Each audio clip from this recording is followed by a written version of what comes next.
ഡൽഹിയിൽ പ്രതിപക്ഷ നേതാവ് രാഹുൽ ഗാന്ധിക്കും മറ്റ് പ്രതിപക്ഷ നേതാക്കൾക്ക് നേരെയും നടന്ന പോലീസ് അതിക്രമങ്ങളിൽ പ്രതിഷേധിച്ചുകൊണ്ട് കുമളിയിൽ കോൺഗ്രസ് നേതൃത്വത്തിൽ പ്രതിഷേധ പ്രകടനം സംഘടിപ്പിച്ചു.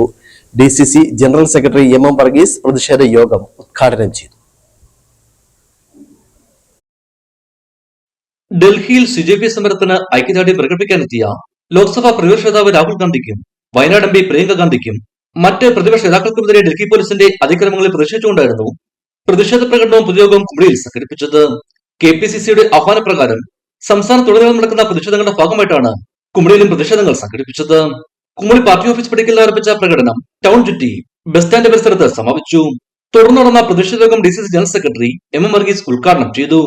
ആ സമരത്തെ പോലും ജനാധിപത്യ വിരുദ്ധ സമരമായി ചിത്രീകരിച്ചുകൊണ്ട് അവരെ അടിച്ചമർത്തുവാൻ, അവരെ വഴിയിലൂടെ വലിച്ചിഴയ്ക്കുവാൻ, റോഡിലൂടെ ചവിട്ടി വീഴ്ത്തുവാൻ ശ്രമിക്കുന്ന അമിത്ഷായുടെ പോലീസും ഡൽഹി പോലീസും ഒന്നോർത്തോളുക.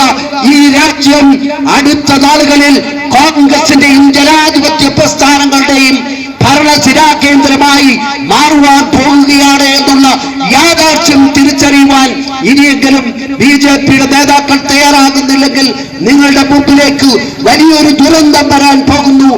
കോൺഗ്രസ് കുമളി മണ്ഡലം പ്രസിഡന്റ് PP റഹീം അധ്യക്ഷ യോഗത്തിൽ Peermade block Congress committee president Robin Karikkattil മുഖ്യപ്രഭാഷണം നടത്തി.